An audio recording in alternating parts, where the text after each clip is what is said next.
Fore play presented by Barstool Sports. We're in the 18th green at the Ryder Cup. You guys are smiling. There's a lot of smirks going on here. I think everybody knows what's going to happen. You guys are hugging.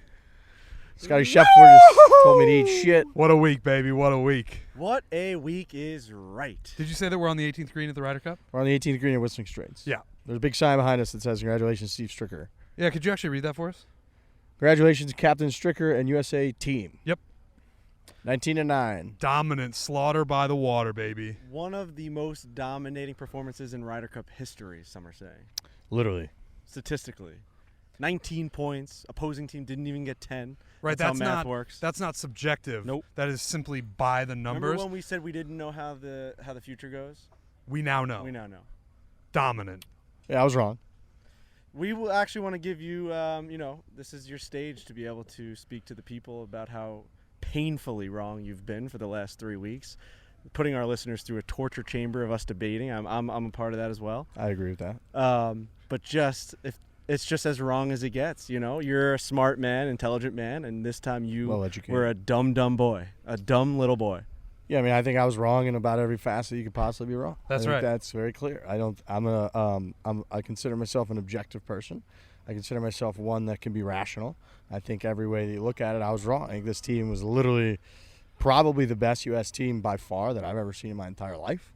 Not even just the golf that they played, but they seemed to be best friends. Bryson and Brooks, Brooks went out of his way to hug Bryson afterwards. So I was wrong about that. Yeah, Stricker said afterwards that this team gelled so well that Bryson and Brooks said they wanted to play together at one point. Like the locker room, it couldn't have been a better space for this team. Which I was wrong about. Yeah, you were. Looking back, Justin Thomas just looked at me with the fire of 1,000 suns in his eyes, and we're talking real hate, and real disdain. He came up the stairs, realized it was us, gave a little embrace to you guys, but his main mission was to basically tell me to go fuck myself. Hang in there. That's good. Hey, congrats on your second place. You guys put up a hell of a fight. You got doubled up a little bit, but that's okay. Yes, touche. Yes. Second place isn't that bad. Let's go. Let's go, baby. Good night, Jim Kite. Oh, shit. You publicly for the last 3 weeks said that him and his team had no chance of winning because they don't like each other, they don't care about the game of golf in a team aspect, and they have no chance of winning. I didn't say they had no chance. I was dissecting, in my opinion, why they were 2-7 and why I believed that trend had a very good chance of continuing. Yes, and I was wrong. Looking back, I know incorrect. hindsight is 20/20. Are you embarrassed that you did what you did over Kevin Kisner not making this team? After watching how much fun this was, you couldn't enjoy any of it. The entire golf world is literally laughing at you. Are you embarrassed that you made that decision? I'm not embarrassed. No. Okay. Did it seem more? You guys were having more fun than I was. Yeah, absolutely. It was the most fun I've ever had watching golf. Yeah, I could see that. Same. Yeah. And you were watching these putts go in and watching these drives tee off and watching the national anthem be sang, and you, Riggs, were upset about it all. Bryson hit the green on one today.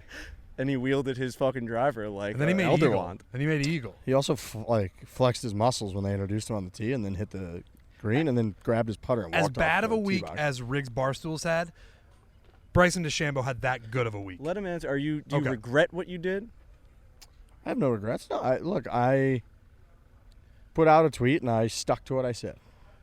Yeah, from what I did. From my perspective, you put out a tweet about a team that you knew nothing about. You didn't know what was going on behind the scenes is what I mean. You didn't know. And proceeded to try to explain to us why we were the sheep and just going along with it.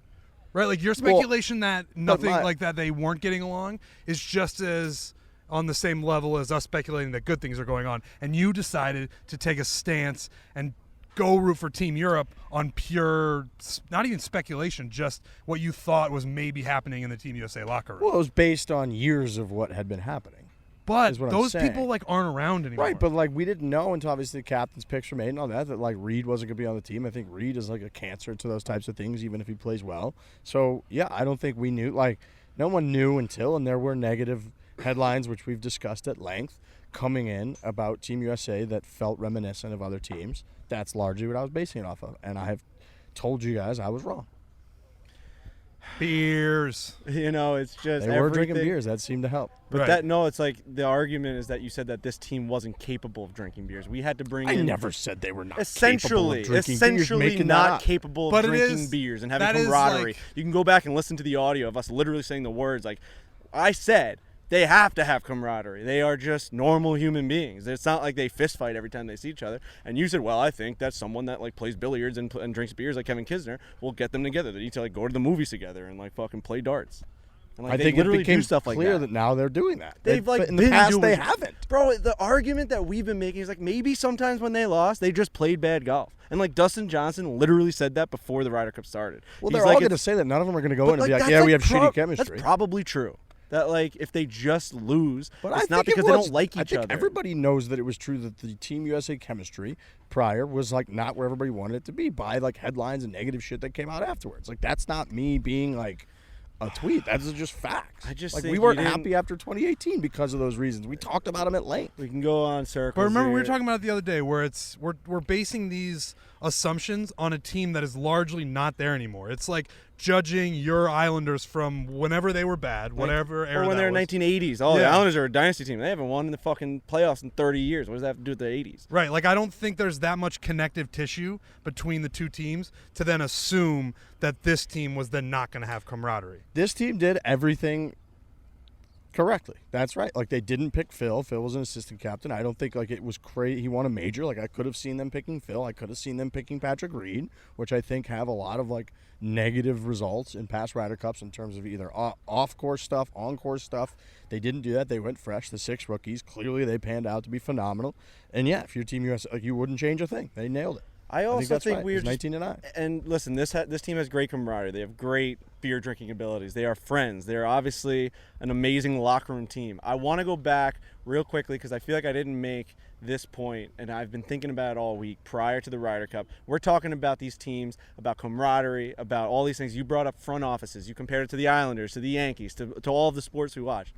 This is a 1-week event every 2 years. This isn't a locker room type team thing, right? They play 2 days as a team, but then they play Sunday singles, which is literally not about a team. It's like about your own personal skill level going out against another guy, just like they do every single week. So it's like, I just think you have to pick the best players, and I think they proved that this week. Like, it doesn't matter if they all hate each other. And I know that they've lost 2 out of the last 9 prior to coming into this one, but I just think it's about playing. How are you playing? It's a fucking 3-day event, dude. Right, It's actually- not 82 games, road trips together, fucking wives hanging out all year together. Are you going to gel? Are you going to hang out? Where are you living? Are you living next to guys? It's fucking 3 days, dude. Yeah, the So comments- we put way too much into that shit prior. And the comments that Brooks made in that article that none of us liked at the time, but now that we're looking back on it, where he's like, it is hard to change for 1 week out of every 2 years because it's so different than what we do. So that would also reflect in how the locker room chemistry stuff sort of works.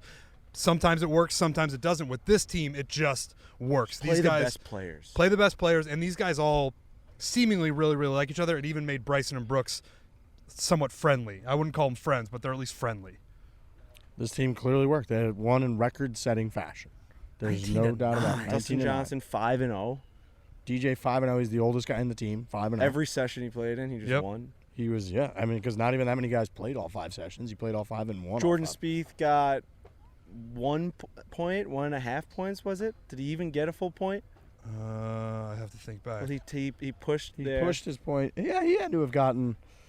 I don't know. He had to. But get, my what, a point and a half? being is Morikawa like these went guys that 3-0 we and know won. that are Ryder Cup guys, they live and die for it. Like even JT was he was all over the place in the first 2 days. Yeah.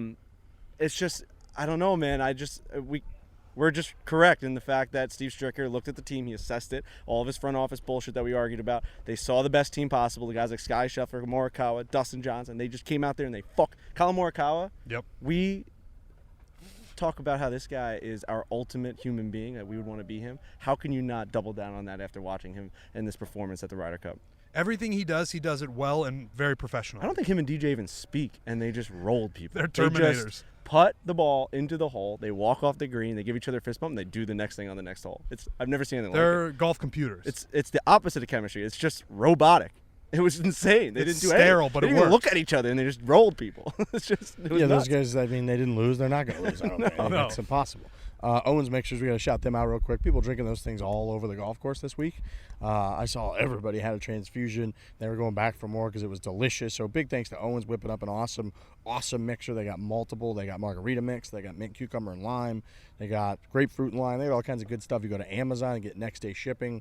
You can go to the Puff thing, which Go Puff. Go Puff.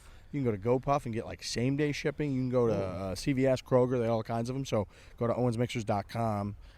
Check out store locator. Go pick it up. Put it in with your favorite liquor of choice, and you just have an awesome cocktail. It's actually amazing that people wouldn't use Owen's Mixers, and you try to whip up your own, and you don't get the ingredients right. You got to buy all kinds of different stuff. Takes you forever. You fuck it up. People laugh at you. They don't like your drink. They lie to you and say they like the drink, even if they don't like the drink. And then talk shit behind your back about it. You don't want any of that. Owens covers that. Shout out to them for our house too. We got an amazing house. Oh my god! All decked out with Owen stuff. We've been drinking Owens all week long. Packed to the gills. I'm gonna turn into grape juice. Packed to the gills with Owens Mixers, and we've been drinking it all week, and I'm nowhere near sick of it. I'm gonna keep drinking it tonight. And yeah, everyone was drinking it out on the golf course. Just a fantastic, fantastic company with a fantastic product. How many mosquitoes do you think are out here right now? I'll let you know this. We're gonna feel this when we get back to bed tonight. All right. It's all right. Like, I'm going to feel what's happening right now. We're living in this moment. People are listening to this as an audio form podcast. If you're watching us on YouTube, you see us just swatting our face, our ears, our fucking asses. But the background is simply too good that we couldn't miss this opportunity. It's a problem. So we're going to be fine. Just keep swatting them away, and I think we're going to be all right. People were texting me just like, ha, Scotty Scheffler told you to eat shit. Justin Thomas looked at you in the eyes and said, you got doubled up. Not so bad. Second place isn't so bad. Hilarious. Scotty Scheffler looked at you and said, hey, Riggs, eat shit. Hilarious. He also tried to fist bump you, and then he like pulled it back, which was like a really awesome move. Like, he kind of just like missed it. It wasn't that he missed. He literally was like, I'm not fist bumping. Awesome. Yeah, Phil Mickelson walked by you and said, whoa, how quickly things turn, because he watched you like mucking it up with people up here. Oh, how quickly they turn. Way to go, Captain. It's just a lashing. It's a Riggs roast, which is Phil great. Mickelson. It's a Riggs roast, Mickelson which makes me very happy. Too. I don't know how to handle all this. You know I can't handle this shit. I'm like a kid in a candy shop right now. I can't handle any of this right now. That was awesome. It's clear That's that everything I both of you wanted. did that. That's everything I wanted. What else happened? Was there another one there? Well, Bryson DeChambeau finally kind of like said, like, "What's up, guys? He Thanks said for hello. everything." He It said was hello. similar to when he won the U.S. Open last year. Yeah. Remember we were there, Frankie? It was a little bit less nice. Yeah, it was. It We was like ate kinda pizza like- with him. I After would. I'd call that relationship icy. It's icy, man. We noticed it all week. He would make eye contact with us. Like and then when he'd we were dart. up there, he hadn't really nowhere to go. He could have walked right by us, I guess, but he saw us, and then if he had looked away, then it's not icy. It's the ice age. I But want to now say this. it's just kind of icy. He walks by, gives us a fist bump. Good to see you guys, and that's it. I want to say this, and it takes a strong man to admit this. I flip flop a lot of things I say in my life. I've been, a pancake maker at this point when it comes to fucking Bryson DeChambeau. I'm flipping them all over sides. I'm grilling them. I'm pancaking them. I want to say this now, on this day, on this putting green. I am back on the Bryson DeChambeau. No, train. you're not. What I think I am too. Bryson Oh my DeChambeau was such a good dude this week. And this was so big for his career. I don't think that he ever looks back. I think Bryson DeChambeau takes what happened this week and this weekend and runs for the hills. He runs with all these fans. He captured the heart of America this weekend. If you don't think he did, then you're just blind. Of course he did. But So then how do you think? So he Because captured as my heart, soon Riggs. as he does a few things that you don't like, you're gonna hate the I don't think he's gonna do things I don't like. Here we go again, Riggsy Redcoat. You're thinking all the worst things about Well, these I guys. just can't disagree with you now. You just think Bryson DeChambeau's gonna do stuff I don't like. I think he's gonna be a fucking awesome I don't superstar. think it's a crazy take by me that in a few weeks he's gonna do things that you're gonna hate. I could still disagree with things that he does. What I saw out of Bryson DeChambeau this week made me a very, very big fan and a fan for life. Right, Because like I when- saw that he has it in him. Just like the Kevin Kisner thing, I can maybe disagree with something Bryson says. This is me growing. I can see him doing something. Oh, I fucking hate this guy. But in the back of my head, he proved something to me this He's week. chest bumping Scotty Scheffler when Scheffler makes a big putt. And then when you were just out there watching him on the range, he's like a normal-ish person. He's more normal than we thought. Like, we thought he'd have his headphones in, which I guess he did, and would be in his own world the whole time, wouldn't talk to anybody, wouldn't look at anybody, wouldn't interact with anybody. It wasn't that way at all. And this is probably part of the media's fault, and we are a part of the media, and we play up the Bryson and Brooks stuff all the time. But when you just watch him on the range during an event like this, he is a very, very normal guy. And I hope that carries over throughout and after the Ryder Cup, because the guy that we saw this week is a guy that I will absolutely root for. I am not as confident as you, Frankie, that he's not going to do things that aren't going to make me flip back to the other side. But like I'm not. I can't go all in on Bryson. So you think this is any different than Patrick Reed? Like when Patrick Reed became Captain America, and then it takes a year or two, he does a bunch of it, and people just hate him. I think that what I saw out of Bryson this week was a little bit. He wasn't as much like in your face as Patrick Reed. Like Patrick Reed still was polarizing when he was Captain America. So like I could see how he would be polarizing one way or another. Bryson DeChambeau kind of fell in line this week. He did the thing that he just had to do. He was just one of the boys, and that's the part I loved. He wasn't running around fucking throwing things in the stands and like really saying a lot of polarizing things in the media. He was just a one of 12. That's the part that I really became a fan of. He was awesome this week. He filled his role perfectly. I couldn't agree more. He's not Captain America after this. He's just Bryson DeChambeau. I've never seen him thrive more than he did here. Even when he won at Wingfoot, I don't think he thrived like he did here. He didn't play in the mornings. They played him in the afternoon where it was 4 ball. And I thought that was a huge benefit. He wasn't – there was no sights, sounds, whatever, that he was upset with that. He just came out and played his role and did it great. He hit the ball as far as he possibly could. He was hyping up the crowd today. He had a funny moment where the crowd started booing because he put the driver away, pulled out the 3-wood, and he was like, "Don't worry, guys, I'm still going for the green."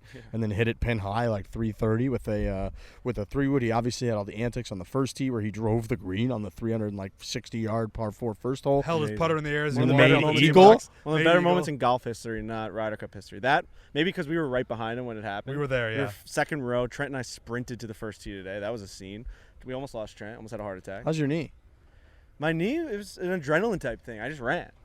Right. I just fucking ran. You were in front of me the whole time. Thought about getting one of those those like cold compresses that you see in the first aid boxes where you crack them and they're cold. Yeah. But I powered through it. You know, I kind of limped my way there. I sprinted, but that's a scene, man. If you're ever gonna come to the Ryder Cup, you gotta experience that.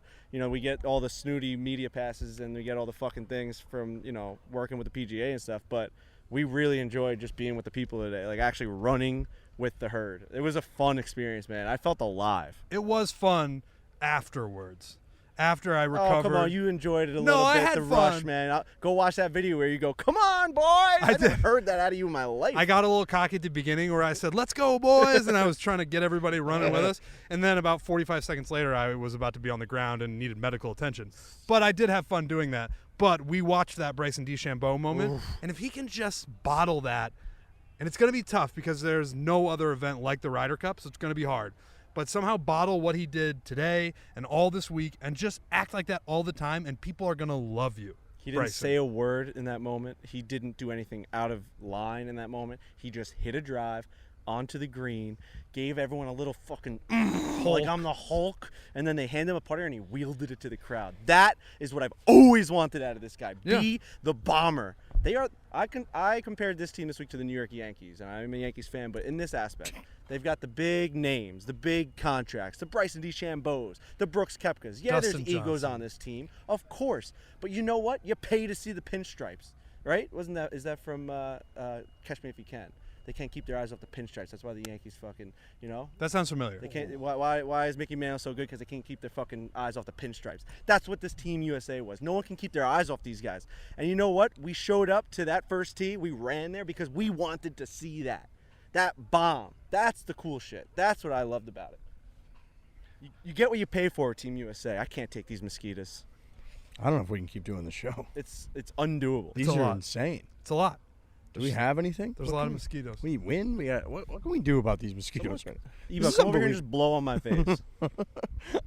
People on YouTube can see, but I can't see the actual bugs. Like, this is unbelievable. What happened? There's a complete mosquito problem right now. We were just out here earlier. It wasn't like. Are they getting bit by mosquitoes? There's a couple other media outlets here doing Big J things. journalists over there. Yeah, they're like, let's feast on the pieces of shit. They probably have like an intern spray fucking bug spray every other segment. And they just are professionals on this. All right, I think we try to power through a little bit longer. I think we have to, right, at this point? Look, Team USA was awesome. What can you say? They had the record-setting win. That's clearly going to lead to them just being awesome top to bottom. When you win, it takes care of everything. The fact that these guys were hugging, Bryson and Brooks, and they're not supposed to like each other, but they're hugging. All of that goes completely out the window. It's a dominating win. There's really nothing else I can say about it. They dominated. They proved everything that I said wrong. They seem to be complete boys. And what you really got to look at, too, is Europe is in trouble. because they're old. Europe's old. This was kind of their, and it's not like I don't think Padraig Harrington had many other options, like in terms of who he was going to pick for captain's picks. Like, what names was he really going to go with? He went with Poulter. He went with there's Lee Westwood is on the team. Just some older guys. Sergio, who actually played damn well, but like they're getting old, and now there's a generational gap that a lot of people are citing for the European team, where it's like this U.S. team was largely built on like new blood coming in. Yeah, DJ went 5-0. Obviously, he's one of the best players in the world. But like a lot of the young guys that we were just talking about, from Cantlay to Morikawa, JT, and Spieth, aren't that old. They're still pretty young. Like those young guys, Scheffler, obviously, are going to be there and have all of this positive like scar tissue now, or whatever the hell you would call it, like all these positive memories about the Ryder Cup going forward. And they're some of the best players in the world. And Europe, I don't know where the fuck Europe's going to get anything outside of John Rahm. Saw a couple of tweets saying, did you not do any homework when you jumped ship to Europe, knowing that they had like all the same problems that you've like often complained about with Team USA? Yeah, but it's hard to call them problems when they just dominated in Paris last Ryder Cup. How would that be like signs of problems?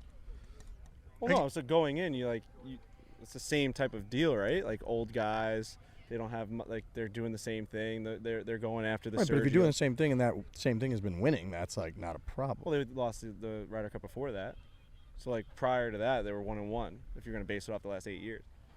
Well, if you're going to the only two times U.S. has won this century was 2008 and 2016. So it's like those guys have a ton of positive stuff. My point is that we're now talking about how they have a problem, and like you basically were complaining about the United States having like a very deep-rooted issue in the way that they went about their team, and now all European fans, like real European fans, are saying that they have a deep-rooted issue within their team, that they don't have like these young guys that like can keep up with the United States team, and it just seems like you didn't do much research into that when you were complaining about the United States. Well, like, the research now just like got created in the last 3 days. Well, it did, like, but like you could have had like some hope into like knowing that the United States was set up better. Instead of Kevin Kisner, you would have known that we were set up much better than Team Europe, who was now in it's easy to say now, trouble. like they just won.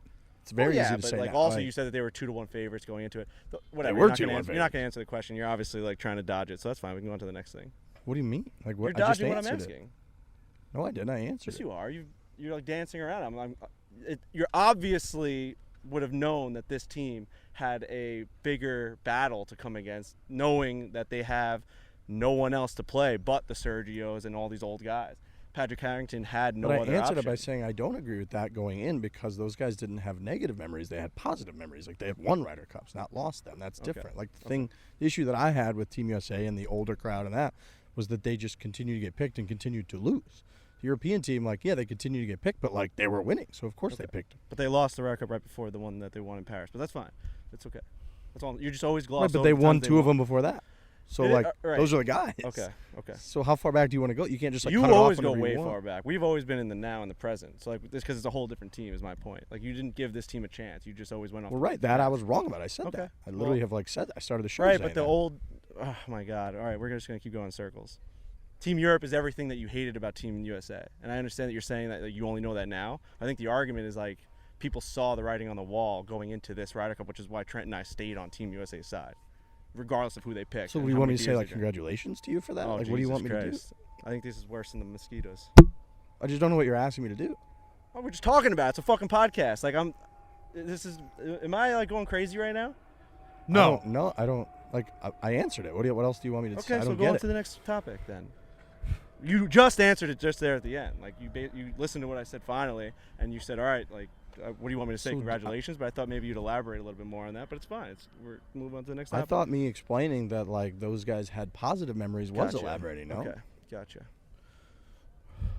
That's Icy. fine. Yeah, it's fine.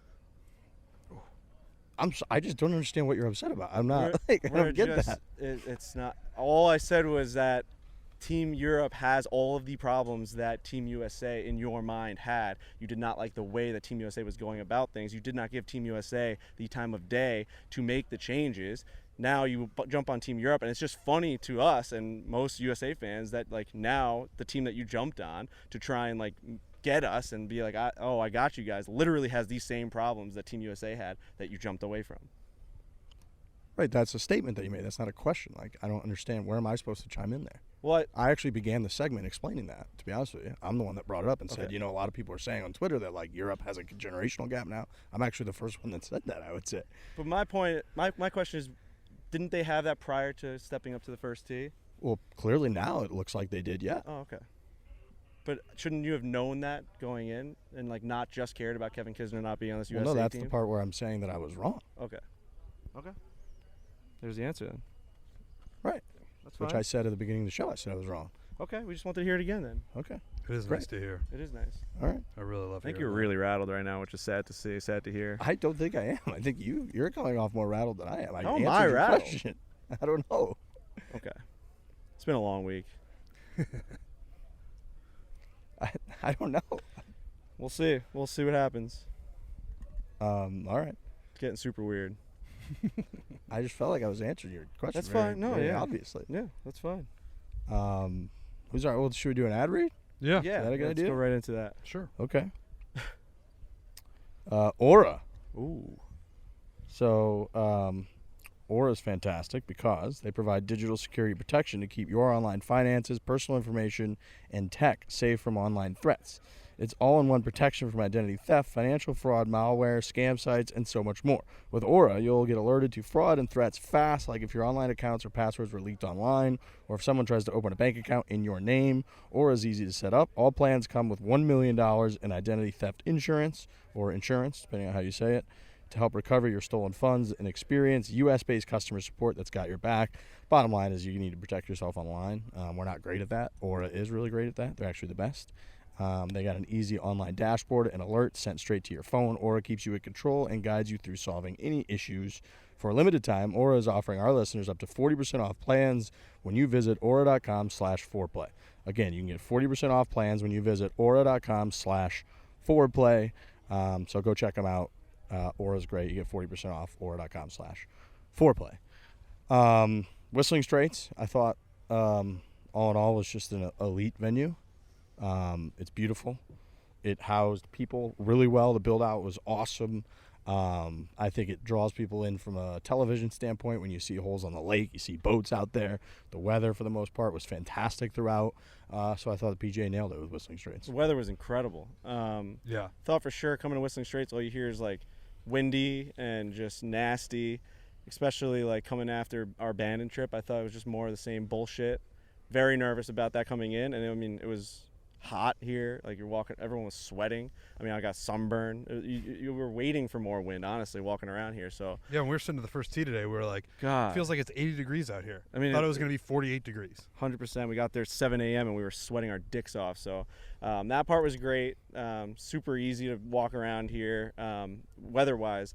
The part that's not easy to walk around here is all these mounds, which I didn't know that this place was pancake flat prior to building. Flat, baby. Which is crazy to me. It's a flat piece of land. You just watched this Ryder Cup, and I don't know if everyone else knew this, but I didn't know this, but this place was legitimately just like a beach, just flat. The whole thing was sand straight from the actual shore of this lake just to fucking miles long into all this corn shit, this Midwest bullshit that's out here. You love it here. I don't love it here. You kind of like it, My point though. being, this is all man-made. I don't understand how it's Right, possible. you We're look out looking there now, and it seems impossible that this was one of ever the flat. more undulated golf courses I've ever seen in my entire life. Were And you saying moguls the other day? there's moguls on the greens? Yeah. That's little hills, but they're there's little bi- heaps, I think. heaps, but there's big hills everywhere. We have to walk back up on once we're done with this podcast. People were falling all over the place. Spectators were falling all over the place. Yeah. Media were falling all over the place. Yeah. It was a nightmare. What a move by this TV crew up here. They're going live, and there's so many mosquitoes around them that they actually took all the lights on them and they moved them away from them so that the mosquitoes would just follow the light. That's really smart. All right, E-Bug and we have Garrett, no light. what's your guys' light situation? Do we right have a now? Maybe you take a huge phone and spotlight? you just like. He's trying it. Bug's trying it. I don't No, think dude, that's not gonna enough work. light, dude. That's It's not just even enough close. light. Maybe I just people do will this. not. I mean, I know when they listen, you don't really. We're kind of in your ears. It's annoying. It's an audio podcast. Why are you guys talking about the mosquitoes? Not one of us has been able to stand still. And actually, every time I slap my leg, it just turns into blood. Because you hit it I'm every wearing time. white gloves. They're gonna walk around like a Oh, fucking war. I have hero. blood just That- on my hands, like all over the place. And from now killing we are mosquitoes. looking at that TV light that they have turned away from their people. Oh my and God. the amount of mosquitoes that are going There's a up billion that of light them. is horrifying, because I know that we're just standing in that. Right. What's up That with is the mosquitoes? scariest part. You know when it's raining out and you like kind of feel the rain, but then like or maybe you're watching a baseball game and you're like, oh, I heard it's raining. Like you see the rain kind of coming down. And then they show that one shot of the rain going by the fucking lights, and you're like, that many drops of rain are coming down from the sky. Like, how is that even possible? That's what we're seeing right now with the mosquitoes. It's bad. What's with mosquitoes? Why do they exist? Are they just one of those like we have to have them? They're really important or no? Right, like probably you take them out of the ecosystem, the volcanoes erupt. Right. That's what I mean. That's what. Are it they feels one of like those to me. types of creatures? They must be, because I think I think they people, just suck the bloods out of Italians. just Italians. I feel like Italians Sucking get bad the mosquito fucking- bites. That's sucking because the you're blood out of Italian. Riggs You Barstool probably right just think that you just Oh, like I it's just- always me. I got it the It's worst. just like I feel like my family always had bad mosquito bites. I know my dad gets these crazy ones, and I feel like it was Italian blood. You're saying that mosquitoes are prejudiced. Maybe a little bit, or maybe the Italian blood tastes good. And I think they've been a little biting sauce. me and my family just as much as they've been biting your family. Same. I'm not If you're Italian. Italian, let me know if you've experienced the same thing. I don't know what the deal is with mosquitoes. I just know that, like, if they really had to be wiped off the face of the earth, someone much smarter than us, someone a long time ago would have thought of it, because we just deal with mosquitoes. I really regret wearing shorts. Would you take mosquitoes off the earth or spiders? It's mosquitoes. Spiders. Spiders almost never affect me. Yeah, but when they do, it's really traumatic. But it's so rare. I had it happen at my parent's place just when I was visiting. What there. happened? There was a spider in the shower. First time I was taking a shower What? there, and I looked down, and there it was. And I put scalding hot water onto it.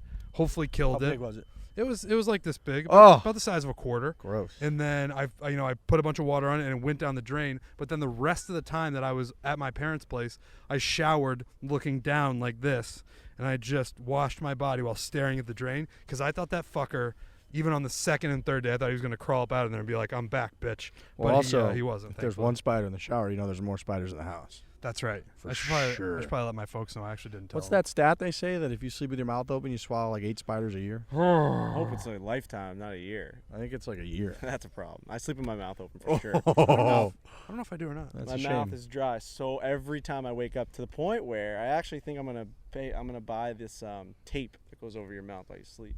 I've heard of Perfect. Can we get Yeah. that before we even do the podcast? that. Ooh, and there we go. That's a good one. There we go. A little fist That's a bump good there. one. That's a good one. All right, we're like Bryson Brooks. We're coming Yeah. together here. There I we like go. That's nice. Well, before it got weird, but like you know what we're trying to do. We're trying to make you say I'm sorry, and you're Yeah, I right get it. a I billion get it. times, and you were being extremely difficult and making me go around in circles to get you to just say I'm wrong. Nobody that's needs what to this get you to fucking go around in podcast is. That's what it is. Today's podcast is about you being wrong. As much as it may fucking piss you off for 2 hours, we are going to tell you that you were wrong. That's just like you have to accept that. So wrong.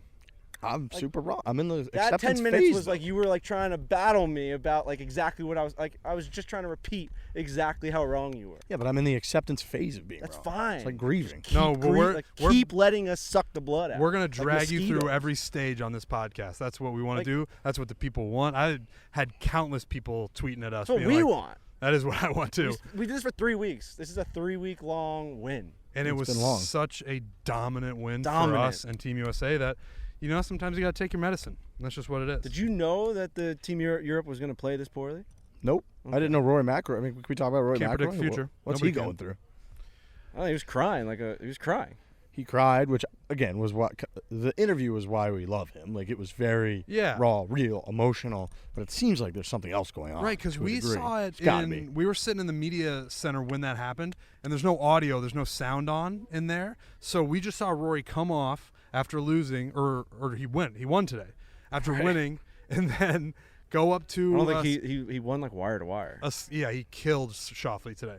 But then he went up to a Sky Sports Dude, reporter. they were doing all the stats. Like Rory McIlroy, like only player in the field without a birdie for the whole week.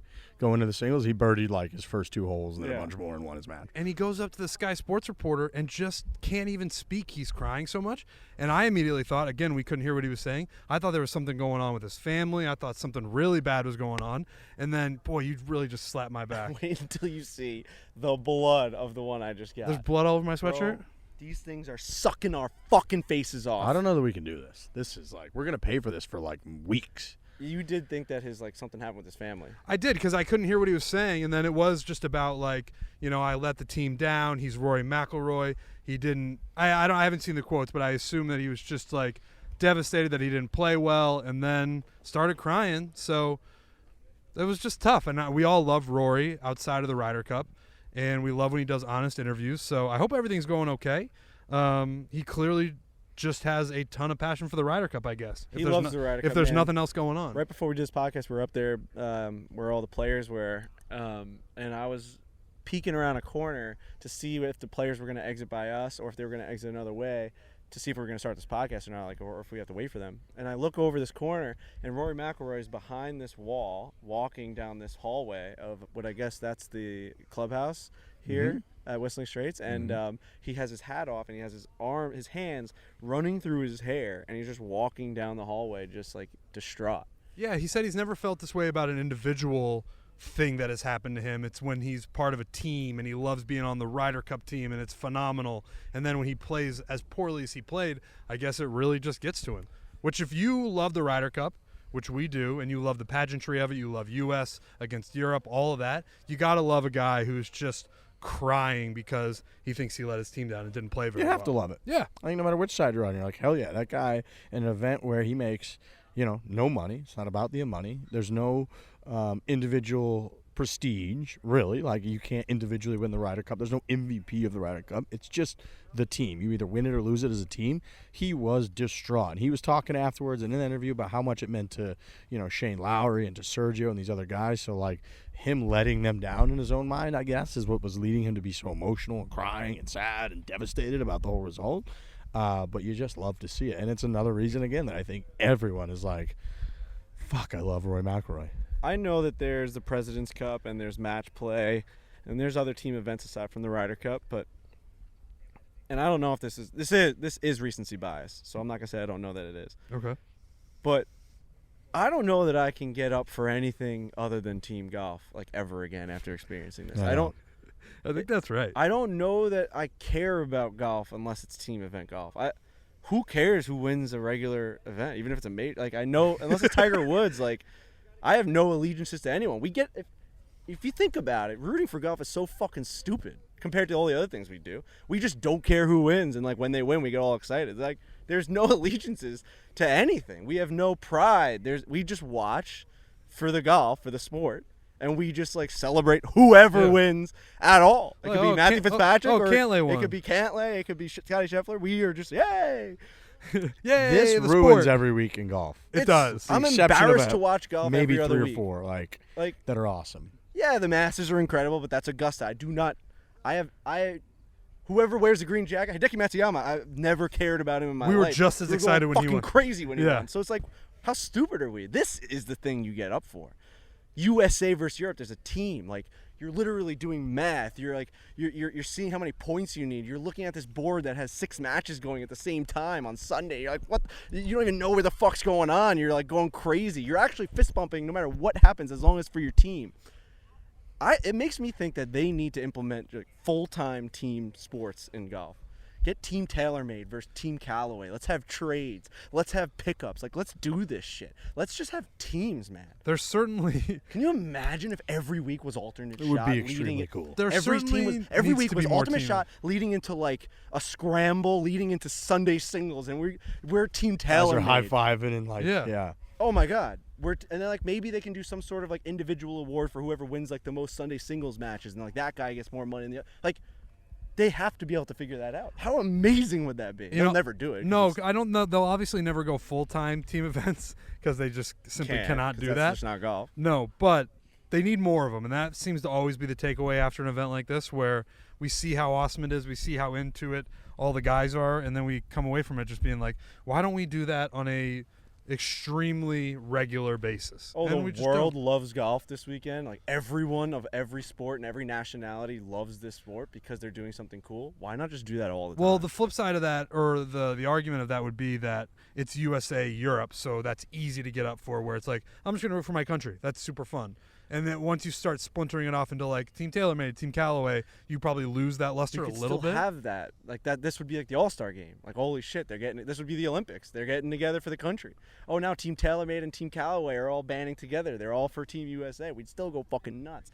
We'd want to kill the Euros. Yeah, it wouldn't be.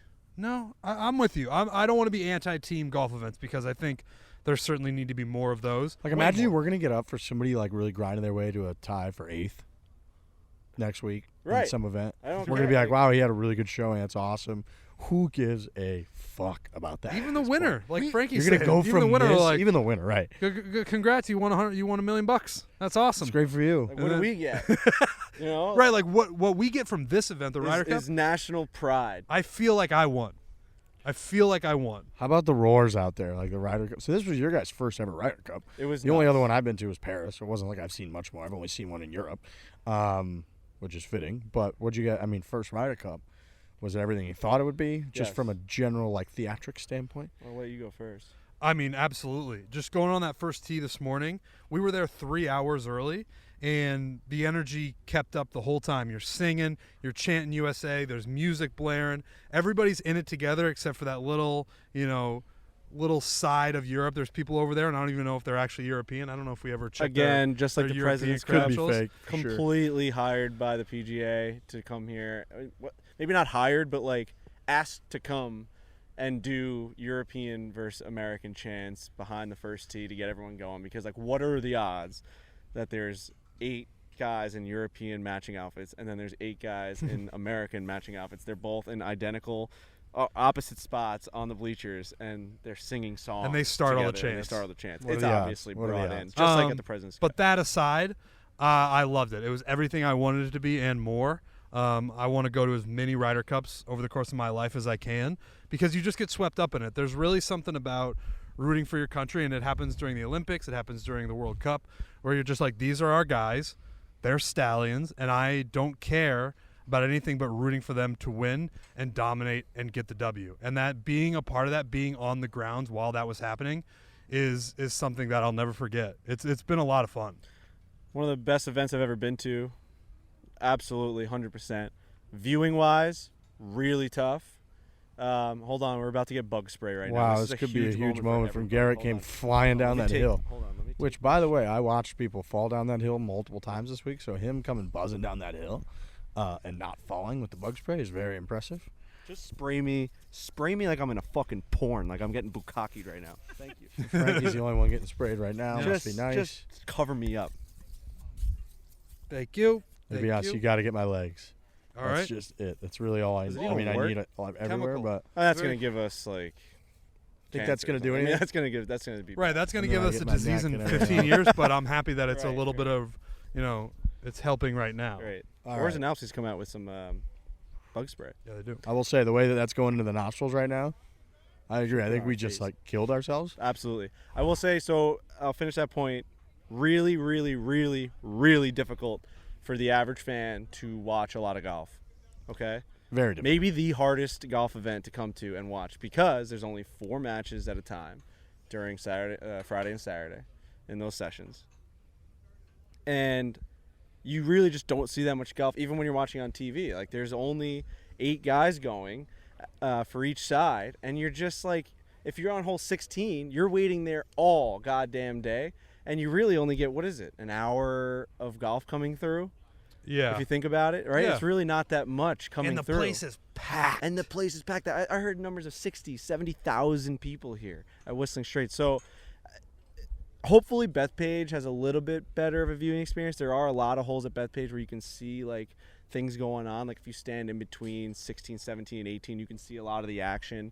But aside from that, awesome. The vibes were off the charts. The first hole was fucking lunacy. I So mean, good. It was chaos. The first hole was chaos. Yeah. No matter what time you went, as long as there was guys possibly coming up, or there were guys on the schedule coming up to tee off on one, it was just complete chaos. And then once the last guy teed off, again, chaos. We're running out of that fucking grandstand and running to probably 16 was the next best spot. You know what is a great viewing experience? What? Sling TV. Yes, Yep. it is.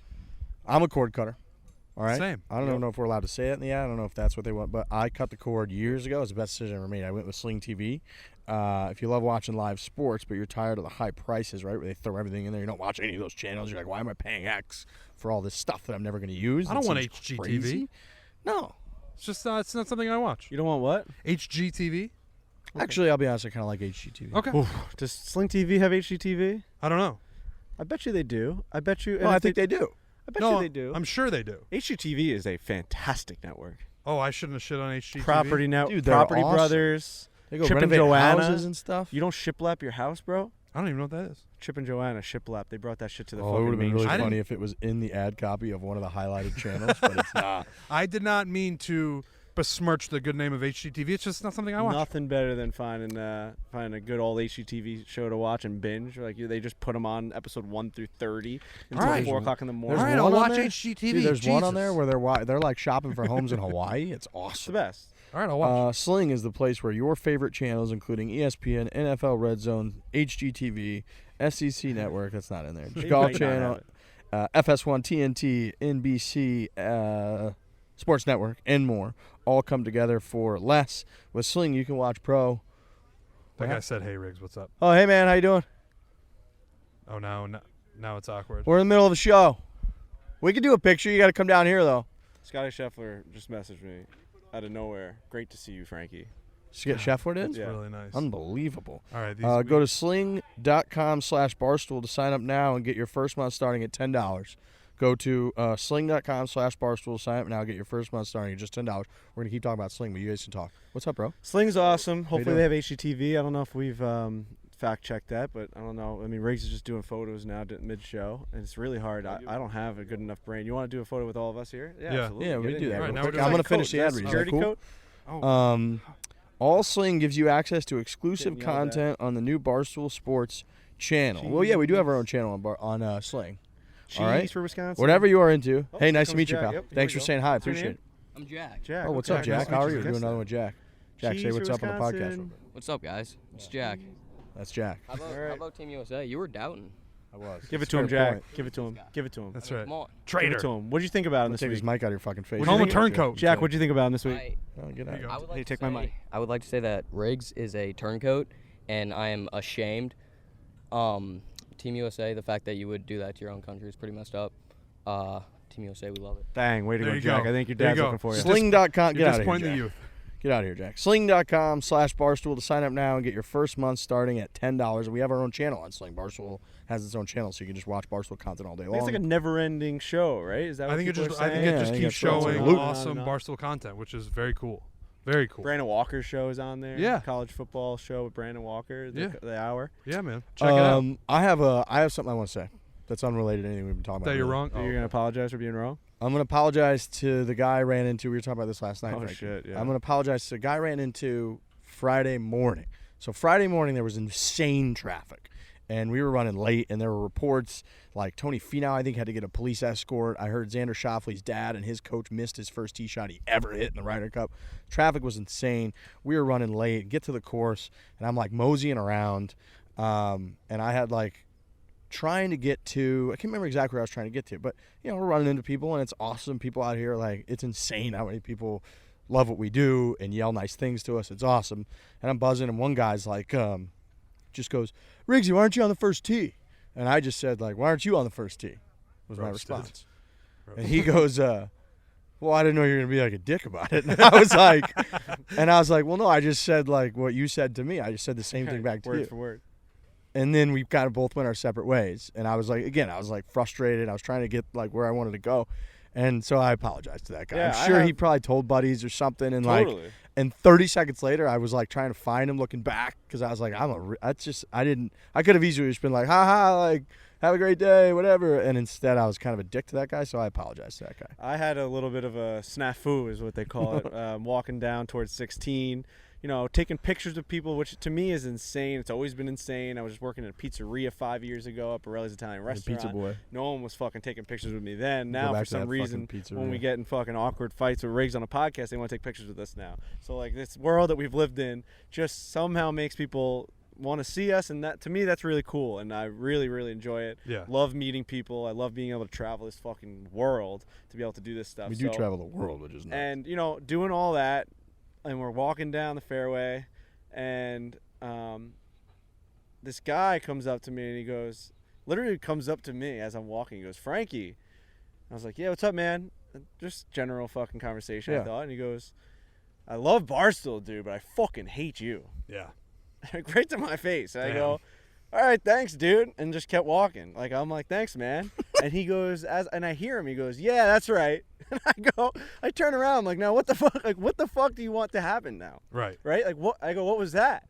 And he goes, what was what? Yeah. And now we're staring at each other, and I go, you've made this incredibly awkward. And I'm like kind of laughing. And he goes, it wouldn't have been awkward if you just kept walking. And I it go, sounds like he was kind of being a so dick. at this point, I like wanted to just fucking end this guy's life. Whether it was like I just wanted him to die, like right there on the spot. If he died, I would have felt really good about it. Yeah. Just being like, hey, this dude just died, but we're all fine. He was with mean it. to me, He was so mean it's to me. all right. But I was just like, I kind of swallowed my tongue and like was about to walk, and he gave me like a. I'm like, dude, this guy's a lunatic. So I finally was like, just remember, like you called me, Yeah. like you started this. You came up to me. I have no like, and I think it came off as like, you know who I am. Right. No one knows who you are, but I genuinely was saying to him, you came up, you started this thing. We wouldn't even be talking to each other. I would have if you been eating a hadn't said soft anything. pretzel right now had you not known my name and came up to me. So it's like, stop doing that, and then also stop being so mean to me. I didn't get that. So that was the only bad interaction I had out of fucking 20,000 people that were here. Yeah, I'm at trying this to fucking think. place. I had a flawless week of interaction. Well, everyone Boy, loves you, Trent. Trent. We had a good time. Guys are great coming up idea. to you with their girlfriends saying, "My girlfriend loves you. Can you please take a picture?" Luggage of me? guy. Yeah. Luggage guy. Fucking take my luggage out come of take here my for me. luggage. The only slip up that I had was this morning that I don't know how to answer the question about where we're Oh based my out of. God. Yeah. Trent had No, another where are you again? station. Literally had no idea how to answer the question. I just don't know what So they it mean. turns out it might not even be a tiger thing. It was just It like wasn't. there's a I think it's gap in your probably at brain? least partially a tiger thing. But the guy sitting in front of us on the first tee this morning turned around and he was talking to us. He was very nice. And then he said, where are you guys based out of? And I just said, do you mean here or where is our headquarters? So I don't know how to answer that question. Which is crazy because that's just the most straightforward question of all time. It's New York. We were talking about Barstool. He was asking us like how long we've been here, like where we do for the podcast. He goes, where are you guys based out of? And you're like, do you mean at the course? In or-" my head, And I wanted to I looked say- around. I said, is this guy doing this again? In my head, I wanted to say Plymouth, where we're staying. That's insane. You're No, not based man. out of No, Plymouth, dude. We do Trent. no basing at Plymouth. Unless basing means where's like throwing home- my cock against the wall in my where's- Airbnb. Is that Where's- basing? Where's home base right now? Throw it against the wall. Whatever I gotta do, bro. Just gotta get that shit out of me. It's gotten to a weird place. you I know, think. just gotta You've been doing it for so long, I you do have to know. really push it I to the get limit. it. I sometimes just just hang on the fucking fan, you're, just get myself going. It's like let go and just splat against the wall. Kevin Nealon Jesus. in Weeds when he basically hangs himself while he's jerking off. All right, so what what was the question? Where are you guys? What? Where Where's you your guys guys home based base? out are you of? guys based out of? No, but you asked me. What would you say if someone? Like, asked where's me, our home base right now? Where's your home base? It would be Plymouth. Oh, where's your guys' home base? See, now I That's- think you're on my side. That one sounds like Plymouth. Where's your guys' home base? Like, who would ever say that, meaning, like, where do you guys work? No, because we're all clearly here traveling. But where are you guys based out of is a question of where do you guys do your work? I got confused again. Whatever, it's It okay. happened again. Everyone loses. Riggs lost. Big time this week. Big time. Yep. Justin Thomas hates him. Oh, a real fire in JT's eyes. when You he came up stared at those me stairs. like It was a stare that, because you were dapping him up. No, so what happened was, he came up the stairs, and people have seen the video now, but just to break it down a little bit, saw you because you started clapping really loudly, which was hilarious. And then he started immediately talking to Riggs, and I was in between the two of you. he wasn't even talking to me. And he was yelling at you. lecturing me. And I had put my hand out, and then I put my hand back, and I was like, I'm in one of those Almost missed moments it. right now where I know that there's a camera on, and I'm about to be fucked, and people are going to make fun of me for it.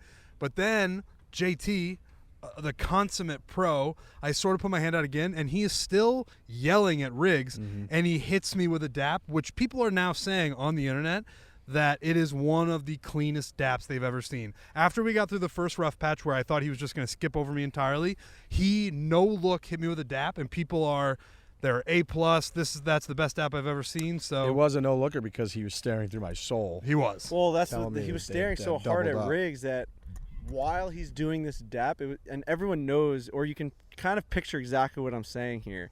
When someone's like being moved, like an oh moment, and you're still locked on whoever you're trying to like rattle. Like you've seen it in that GIF of all the guys at the park going crazy and like oh and they're screaming and running, and the one dude's in the middle, fucking getting pushed around, but he's staring at the camera. That is exactly what JT did. No matter how many people dapped him up, pushed him, hugged him, screamed at him, he was locked in on Riggs to be like, fuck you, dude. You didn't think we had a chance at this thing. And we proved you wrong. We doubled up on you. Second place ain't so bad. Yeah, that's pretty much what happened. That's what he said. Yeah. Awesome. It was awesome. It was awesome. Man. I don't know how we got here. Well, you don't know where we're based out of. Oh yeah, I don't know how to answer that question. And when it comes from Tiger Woods, it really melts my brain. I guess we can go through just like other big moments that happened. People haven't heard us since the Ryder Cup started, so I mean Friday to Sunday. So what I really would point towards, no hat Pat.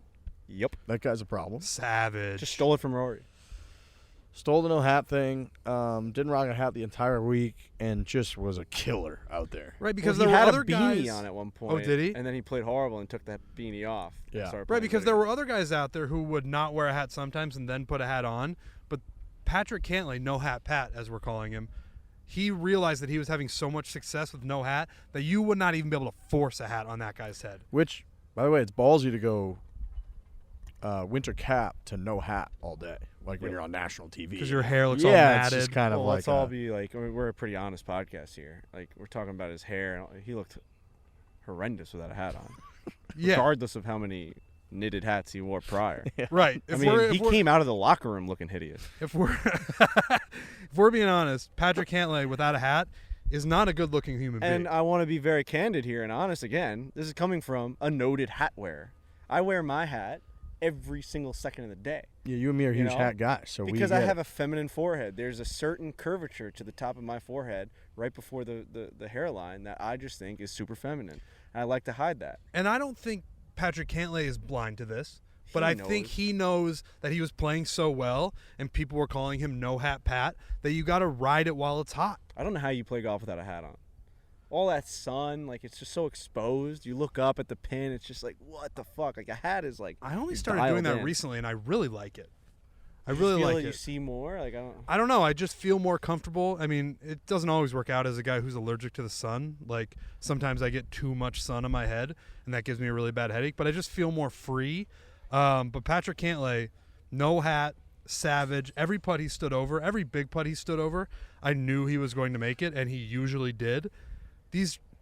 A guy like that is just going to be on Ryder Cups forever, and he's going to be great on Ryder Cups forever. And I'm already thinking into the future where, obviously on the PGA Tour, when he's playing, he's going to be wearing a hat, and people will be like, oh, yeah, that's Patrick Cantlay wearing a hat. And then every time the Ryder Cup rolls around, he's going to walk out of that tunnel with no hat on, and people are going to go fucking crazy. A guy like that, no hat Pat, he ain't wearing a fucking hat at the Ryder Cup next in Rome. No way. He'll never wear a hat again in a team event like this. As long as he can back it up. Because, look, like Rory played so poorly, he had to put a hat on.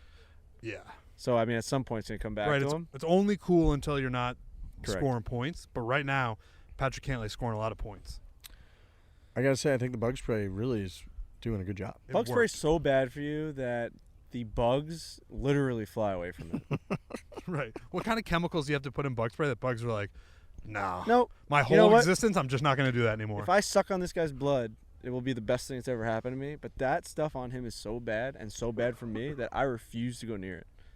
That's how bad this shit is that we just put on our skins. Our skin's like a living cell. And I got to tell you, it was worth it. It's isn't your skin an organ? Yeah, absolutely. Yeah. So it's like it's the largest organ you have. We're just dumping fucking pesticides on it. But it was worth it. It is worth it. If I don't itch for the next 20 minutes, whatever is in me is in me. Who else was great on Team USA? I mean, there are obviously a lot of guys. DJ, Morikawa. We got to talk about JT just finds a way, too, right? Like, we were talking about the first 2 days. He didn't necessarily have his best. You could tell at moments. Like, not that he was terrible, but he wasn't. He was trailing a good amount, and he wasn't quite there. Him and Spieth lost their first match. The guy just finds a way. Like, on the 16th hole, I felt like he eagled it every day. I feel like he just kept eagling 16 or setting somebody up, hitting a 6 shot, rallying the crowd, huge fist bumps, going ape shit. Like, he just figured out a way to be kind of that emotional lightning rod for the team. That's what he's great at. And he's obviously a great golfer, but even when he's not playing his best, he's doing the little things like going crazy after a big putt or slamming beers with Daniel Berger on the first tee during a session that he's not playing. Like beers, huge. But, like, he knows what he is and what he can be to this Team USA Ryder Cup team, that it's like, I like that he understands his role and he's very, very good at it. And if he plays really well, he played really well today during the singles match, that's a huge bonus. But he is the emotional leader of this team. Should we move into the light? Sure. Are we idiots? Wait, how does it look on camera? You think the light's going to help us? We just do this, dude. Frankie Brelli? I mean, is that too close? It's just lighting now. You know, I'm staying in the dark. Are we too close though? No, he could just move the camera back. No. All right, yeah, that makes a lot of sense. All right, we're getting What do a you think? little We got improvement this there. we got this like. Wait, you got a light kit? This guy said he's got a light kit over I think we're okay now. No. You got a double light kit? No, I think. No, we're I okay. think we're all right. We're almost getting through this whole thing anyway. Yeah, we appreciate it. I appreciate that. It's really Yeah. nice. So for those who can't see off camera, we got a nice fellow over here offered us a double light kit. Which is just something you usually don't have when you're just walking by another person. No. You know? Who the hell? Most How of the many time, people no. you think have walked by that had a double light kit You know, ready? a passerby just hears us complaining about no lighting. He goes, "You guys need a double light kit?" It's the first time it's You happened know to what? me. Actually, we do. Oddly, we First actually time- do need a double light kit. First time it's happened to me, for sure. JT, I love JT. You know, I flip-flopped on him a couple years ago. Never went back on him, so that's my hope for Happy Bryson. game day, you guys. Yep. But then Comma. ever since then, you know, I'm a huge fan of Justin Thomas. Love his fire, love his energy. Love to see what he did here at the Ryder Cup. You can tell it just clearly means a lot to him. There is a fine line between what he does being a hardo and also just like you accept. See, it depends on how you look at him. You either accept what he's doing out here for the Ryder Cup, or you look at him like a, you know, in a bad light, or maybe you're like angry watching him, and you're like, this guy is a fucking hardo. Like asking the crowd, I can't hear you. You're down by fucking 3 holes. Yeah, and there was a putt. I forget. You haven't what gotten a session point it in 2 was, days, and you're screaming where around. it felt like an out of place celebration. But I agree with you, Frankie, where I view him through the lens of he is the emotional leader of this team, and that's just what he needs to do. And I had this argument with my buddies where they're like, I can't take JT anymore. It's like too much. Like, dude, just win a point and then go crazy. Like, you got guys like Tony Finau, dog walking guys, and then he's doing all the things like the ears, and he's giving the fist bumps. He was awesome. Tony Finau was electric in day one. And then all of a sudden you got JT doing the same thing, and he's getting crushed. So it's like, hey, let's get a point. But for me, I argued like, hey, man, a guy with that kind of fire might just be doing that to get back in it. If you don't show that fire, you just lose, I don't know, 6 and I think that's what Tiger right? does. Like I think Right. Tiger, even in his individual rounds, I think he gives huge fist bumps. Even like you'd be like, he's 2 over. Why don't you do that? But I think he needs to like build momentum. That's what JT did, I think. He's Yeah. like fucking screaming, like, "Let's go!" That was it, right now. It's almost like in a baseball game, where you're down 5-0 and you hit like a 2-run home run. That's guys the in turning point. Everyone in the dugout's like, "Okay, now we go." Yeah, Right. we're down 3 and we shouldn't be like bat flipping, but like that was a moment. So I think JT tries to harness that. Does it always work? No, but it doesn't work for everyone every single time. So Worked this time around it for worked everybody. this time around. Yeah. 19-9. Well, except for Riggs. Slaughter by the water. Slaughter by the Water. Buy a By the shirt. way, those shirts are on sale. Great call. Yeah, Slaughter by the Water shirts are on sale. They're selling like hotcakes. they really are. Selling like pancakes. It's a good shirt. How come it's only hotcakes that sell a lot? I believe we might have done a Frankie fact in this a while ago, or I just looked it up myself, where hot cakes were like a thing back in the 20s, All right. where they sold them on the streets. They're And selling like Jolly So Ranchers. somebody I feel came like up Jolly, with it at a time when hotcakes were going fast. Yes. Jolly Ranchers, I feel like has a huge. They're going like Jolly Ranchers. Yeah, you can just say anything. Is my point. You know, That they're doesn't. going like Come on. Tic Tacs. You're a real asshole if you start you know how saying many those Tic Tacs things are are in the going world? like Jolly You know how Ranchers. many Tic Tacs are in the world? Probably more than hotcakes. Yeah, but I don't know that they go as fast as Oh, they hotcakes. go. They No, fucking but go. I guess Tic like Tacs go? You don't think Tic Tacs go? No, not like hotcakes. not like hot. I don't know if I've seen anyone order a hotcake in my When was entire the last life. time you saw someone pop open and think of Tic Tacs? Be like, All oh, the time. I can't wait every to gas freshen station my breath. every gas station I go into, or any But sort they're of sitting convenience on the store, shelf. but they're still there. They're getting stocked all the time. But they're not moving When's the last time like you saw hotcakes. someone eat a hotcake? I believe hotcakes are pancakes. So Yeah. I've seen a lot of them. Yeah, they're pancakes. So essentially, the theory I believe, Frankie, is like when somebody's having breakfast or something, in the whoever's cooking is like, breakfast is ready. Like everyone just moves on those hotcakes. I'm looking it up. They're gone. Just don't see that many people eating hotcakes. It's like you because go they're to IHOP gone. and You you're can't get them. They're, All right. they're I moving too know fast. you never see anyone eating Tic Tacs. I know you don't. That is a lie. When's the last time you watched someone actively? Did eat I a pick the Tic wrong Tac? product while I'm falling down the fucking hill? Sure. Okay, here we go. That's the There I Spieth am. gift. You're the Spieth gift now. The phrase selling like hotcakes originated in the 1800s when simple cornmeal versions were sold at church bake sales and snapped up by the congregation before they went cold. I knew it was a super old thing. Pancakes in the 1800s? Why did you laugh at the 1800s? 'Cause- They're a time just like our time. Here we Bet go. you they weren't The slinging reason Tic why we Tacs in brought the up selling 1800s. like hotcakes is because this new Slaughter by the Water shirt is out. We've got a T-shirt with the original design on there from Whistling Straits. Slaughter by the Water. It's got the score on the bottom, the final match score. Then we have a drawing, illustration, a work of art. Go to Barstool Sports store. Go to our Twitter. You're gonna see us promoting it. It's right there. And if they haven't sold out by now, these things are going like fucking hotcakes. Tic Tacs. Shout out to Megan, this this She's artist. like a we have. Yeah, it must be an artist. I mean, Unreal. She drew a masterpiece within 10 minutes of a USA bag, and she drew her own version of Whistling Straits in the background. This is like, I mean, you could buy like a Monet on a hoodie on the Barstool Sports store. That's how good this is. It's one of the best pieces of artwork I've ever seen in my entire life. I will now frame that picture that she put on because it has Slaughter by the Water. It has the final results. So go to the Barstool Sports store. Go get yourself a hoodie, a crew neck, a long sleeve shirt, anything that you want. It's all on there. Just have to plug that. Shout out Megan, this amazing designer. Savant. What's your guys? You guys orange Tic Tac guys? I'm a white. I'm a white because they oddly have like they're supposed to have no taste, but they have a good taste to them. Aren't they like a? I thought they were a sort of spearmint. guys No, would but the only green like is a the spearmint, right? White ones. What does that mean? I like What'd you the say? orange ones. What'd you say? I guess there's green ones. I do. I do. Are there like, green ones? Yeah, oh, yeah. I'll be honest. I think the only ones I've ever had are the orange ones. that seems very weird. Really? Yeah, I mean, don't right? know. Isn't the orange Tic Tacs like a novelty thing? I don't know. I can't speak on orange Tic Tacs. Because nobody ever sees them or buys them. So I picked the wrong product, man. I was falling down the hill like Jordan Spieth on 17. Was that Friday? Friday. He hits this ball into the fucking moon on this shot that no one could ever imagine ever hitting. Justin Thomas put him in a bad spot, as he was mainly doing in those 4 balls. Man, was that one of the craziest things I've ever seen on The a golf course. tracer on that shot was insane. And he Looks almost fake. ran into Lake Michigan. He did, yeah. Like, real chance he did. Yeah, if he wasn't able to stop his momentum like 10 feet before he did, his ankles are wet. Somebody had a really funny tweet, and I wish I could remember who it was. I swear I'm blanking on Was it me? this. No, it wasn't you. Dang. I don't often laugh at your tweets. The MG4 X2 is the newest footwear release from G4. Oh, we're right into an ad read there. Let me tell you something. Holy I'm shit. wearing We know them right now. G4 continues to just move in the game, in the footwear game. They continue to advance, to improve, to bring the coolest shit that you've ever seen, right? Like golf cleats, golf shoes were so like stale and overdone Yep. and lame for decades, it feels like our dads, no offense, just wore the same lame kind of golf shoes for decades and decades until G4 came along.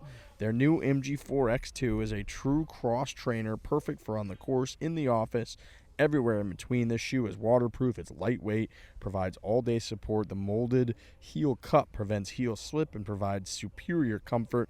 These things are the most comfortable shoes on the planet. They're so comfortable. In fact, I lost my shoes at Bandon Dunes. So whoever ends up going to the Lost and Found at Bandon Dunes and gets a 10.5 old pair of Nikes high tops, they're there for you to take. Let them know that I let you. Maybe you can play this piece of audio. They're allowed to take my shoes because I'm never gonna get those shoes back. Yep. I had no more shoes at Bandon Dunes, so I wore these MG4s. MG4s or MG4 pluses? Well, it's a good question. There's MG4s, there's MG4 pluses. Okay. The new ones, which I don't think you have yet, are the MG4 X2s. Okay, no. These are the MG4 pluses, I believe. And they're all white, and I literally wore them as though they were sneakers. I wore them to the airport. I wore them to dinner every single night at Bandon. I wore them around the house whenever I needed to go somewhere in the backyard. No one noticed. Like, being able to wear these things in public and no one noticing that they're not golf shoes, and then you go onto the golf course and everyone's like, dude, those are sick golf shoes. That's how you know you have the best of both worlds. The foam cushioned insole provides an unbeatable massage with every single step. That's true. Go from street to the course with ease, as Frankie just described. Check out g4.com/4 for 10% off your first order. Again, you go to g4.com/4. You get 10% off your first order. That is gfore.com/4 for 10% off your first order. Shane Lowry, I got to give a shout out to him. On this very green that we stand upon right now, he had, I would say, the main highlight for Europe. Someone's logged into my Twitter account. Come on. What? Because all my tweets have been getting liked for the last hour. My own tweets. What are you talking about? Like, I keep going to my profile and all my tweets are liked By yourself? by myself. And I'm not doing that. So it's almost like someone's on my account by accident just liking all my tweets. You sure you didn't like all your own I tweets? promise you. Did you tweet something horrible that you didn't tweet? Is that what you're trying to do right now? I promise you that hasn't happened, and I'm about to just change my password. Yeah, Shane Lowry. When he... Mosquitoes trying to come back. They got you right in the Oh, forehead. Yeah. Before you cut me off for that ad read, someone had a funny tweet saying No, that the ad read's over. We finished the ad read like minutes ago. I know, but you cut me off when I was saying. Oh, sorry. The Jordan Spieth thing. Someone had a very funny tweet about if the producer in the truck for the Ryder Cup had a extremely difficult decision on whether you stay on Jordan Max Spieth. Homa, I think. It was Max Homa. Fucking of course it was. Max Homa was saying Jordan Spieth running into Lake Michigan, or you show one of the best recovery shots of all time at the Ryder Cup. Oh, true. And he, like, you could tell they didn't know what to do. Like, dude, they cut away from Jordan Spieth full on sprinting at Lake Michigan, and then they just cut to the green. You have no idea. When they cut back, we could have just seen him floating in the ocean, in the lake. Ooh, It's a lake. wait, good thing you caught yourself. Yeah. Lake Michigan. Because that's It not sh- the it should ocean. be an ocean. We're not even The close size to of the the ocean. ocean. Shoot. Yeah, it was an awesome moment, and it was an awesome shot. JT missed the putt, unfortunately, but yeah, that we'll see that clip forever because you watch. They put a tracer on it, and you can't believe how high the tracer goes. Like you think it's fake. That was shocking to me. Yeah. I didn't think he hit it that high. I didn't know you could hit it that high. Right. And why is he hitting it that high? Like, obviously it worked, but, like, his thought was, like, I'm going to hit this super fucking high. And then Why he are did. these guys so good with stuff like that? I asked Trent that when we were watching Scotty. Scotty Scheffler when he was underneath the bush on, like, it was on the back nine. But he ended up hitting this, like, left-handed with a right-handed club kind of knockout shot onto the green. I'm like, I understand why they are the best golfers in the world when it's golf. When it's a ball on a fairway in the rough and the fucking weeds and the bunker, putting. But when it's in a outrageous spot, why are they still able to do the unbelievable thing? They're never practicing that. Like, Yeah. you don't become a pro at hitting that Jordan Spieth shot. That's the first time he's ever attempted that. And what I said, and I don't know if it's right or not, but I just feel like they spend so much time with a golf ball and have hit so many golf balls that even if they hit a shot that they've never hit before, they know how to get club on ball and just hope for the best. Like nobody practices the shot that Spieth hit. Certainly nobody practices the shot that Scheffler hit. But like this is all they do all the time, all day long, every day is hit golf balls. So if they're like, oh, that golf ball is kind of under a bush, I'm going to have to hit it lefty. I got to get club on ball and hopefully it gets out of there. And they have a significantly more acute sense of what the ball is going to do than anybody else in the world. Agreed. So they're not right all the time. Sometimes they must, but there can at least, Jordan Spieth can at least be like, all right, uphill lie, lofted club. I have to swing really hard because otherwise it's not going to get through this grass. Yep. And like, I think this is about how hard I need to swing. And like, because he's done it so much, because his judgment is so good, that he can get closer than most people, like a way higher percentage chance at the time. But you also saw, like, I think JT was in that exact same spot like the next day after Spieth, and like he just buried one into the hills. Yeah. Oh yeah, like, the two of them. I mean, you would think they've hit every bunker shot in the world. They got caught in a couple of spots during one of the days where they just had to pick up. They're like, we can't get out of this that's bunker. right. So yeah, there is a flip side to it, but I think we're getting to the same thing where it's like they just know what the ball is probably going to do far more than the average guy. One of the things that made Whistling a great Ryder Cup venue is that these guys were finding themselves in positions that no one ever sees pro golfers get into. I mean, it was nonstop balls up against lips, guys hitting the ball backwards. I mean, Victor Hovland like hit a 4-inch shot backwards in a bunker just to then like skull one back over the green. It was, and then especially in 4-ball, when these guys are they're just picking up in the bunker. I've never, like, it was like me and my buddies out there. Yeah. You know what? I can't get out of this thing. Right. You guys go ahead. We've taken 2 to You 3 win. whacks at it. You guys just win. It's a classic, like, you're down 1 and then you do that and you just go 2 down. You know, you're just Right. done. Let's just go to the next tee. Let's talk about gimmies for a second because that was a hot topic during this. At one point, Bryson DeChambeau put his club down on the ground. Well, JT really started it, didn't he? Oh yeah, JT started it, which did he the did at leather. the President's Cup too. There's the same, almost identical It image is of him identical. doing it at the President's Cup in 2019. I think my general take on a gimme is like you should never ever complain about not being given a gimme because like just make it. Or you should have hit it closer. Yeah, like there's no rule that says you have to give somebody a putt ever. Well, the So problem like is if you just gave someone something similar, it's insanity to not give them the putt back. yeah, that does get tricky. Right, I and agree that's with what that. I saw people on Twitter being like, let's get rid of this. Let's put everything out. I very much disagree with No that. chance. Because that scenario that you just painted, Frankie, where it's like, they just gave us that. Do we give them this? Like, and then when that kind of goes haywire, that's where the best shit happens. Like, if we're just putting everything out, then there's no drama gets built. Maybe drama gets built anyway by the nature of matches, but that extra little layer of like, are we going to give him that putt? And then if you don't, and the guy thought that you should have given it to him, that's great. I think that's great. I do too. I think, look, gimmies are always going to be a part of its match play. It's what we all play every weekend when you play a little match play against your boys, so gimmies need to be a part of it.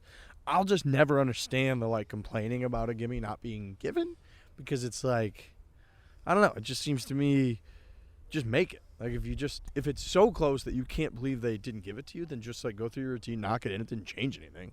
That is the right attitude, but I like when guys get upset. Yeah, me too. Okay. Lowry did it. I think Lowry at one point put his did putter it. down. Everybody's putting their putters on the ground. Yeah, they're all doing the inside the leather thing. It is. It's funny when Bryson puts his down because his putter's like 10 feet tall. It's 10 feet long. Yeah. But, yeah, no, you should just make putts if they're going to not do the gimme. But I like when guys get upset. That's kind of the best part of match play. Also, is there anything better than playing and somebody tells you it's good? Oh, my God. Best feeling ever. Oh, thank God. When you're just like, I was going to miss that 10 out of 10 times. So thank you. I just don't want to do it. I don't want to have to go mark it and line it up and read it and then maybe miss it.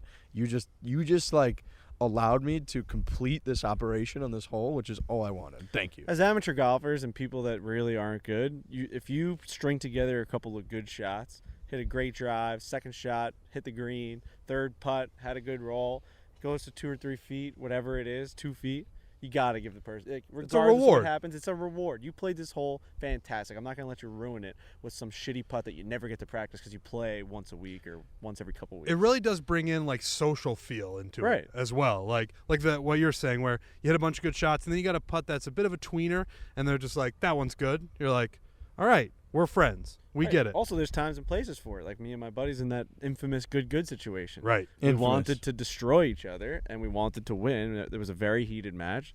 My buddy gives the guy a good. I thought that he shouldn't have given it to him. I thought he should have waited. It was a whole fucking thing.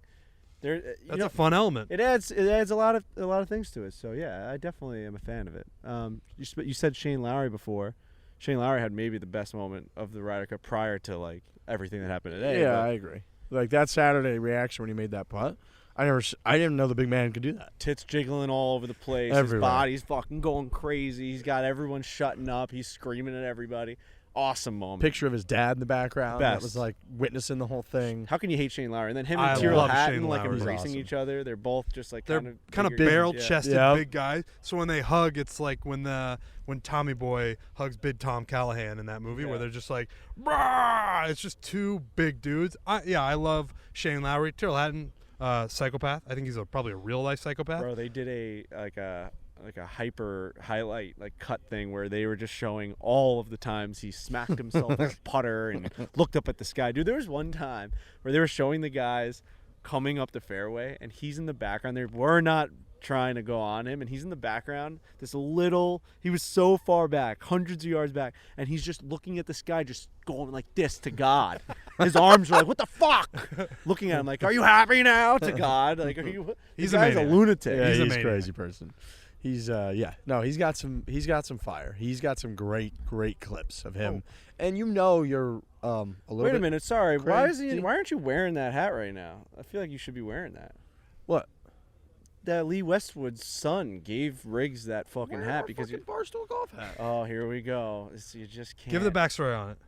Someone came. I just noticed it. Sorry. Also, I don't know where that came from. I don't know whose head that was on. It was on Lee Westwood's son's head. Look at this. It's a Team Europe hat. He goes, "Hey, my name's Sam. I know my name too. Great because name. I know Riggs is a big fan of us, so I figured I'd give him my hat. Which is very nice. Maybe you double up, so you can do both. I just think you gotta wear fucking Team Europe, man. You know. Yeah, but you don't get to tell me what I have to wear. You know. Oh, here we go. Here we go. Here we go. Well, you don't. Here we All right, go. guys. Here we go. Bulls are about Here to. we go. There we go. You guys gonna No. go at it again? I won't tell you what to wear anymore. Okay. Thought it'd be funny. Okay. You know. So wait. Here we go. So It'll be funny. Yeah, it's Team Europe hat. Yeah, you actually should put that. We should have on. been wearing it the whole time, honestly. Like a I'll dunce put it hat. on. We'll make you happy. I don't want to go in No, circles. it's getting weird again. Then after an ad read, we'll make up. But it's like now it's getting We're weird. actually done with ad reads, which is nice. You don't have to put the hat on, Riggs. Let It's me wear the okay. hat, Frankie. No, I it's actually do fine. now. Wish you were wearing it from the beginning. Like you should have been wearing it the whole time. So honestly, a really good Pretty hat. good hat. Yeah, Well, pretty that's natural nuts. too. I'll say the yellow up here is bright when you're wearing it, Pretty natural. Oh yeah, but it's nice. yeah. Can we make this the podcast cover of him wearing Team Europe? Thank you. They also gave me, when I did the European Ryder Cup hit a couple days ago, they gave me one of the Europe beanies. Yep. Those are sick. The white ones. Yeah, the USA ones are awesome, too. I got one right here. There you go. They're fine. I was a little warm, otherwise I'd put it on. Yeah. I'm not going to put it on. It's too warm. Too hot? I did cut you guys off, whatever you guys talking about. I don't remember know. what you said. Tyrrell, fucking green. Shane Lowry. crazy Love Shane person. Lowry.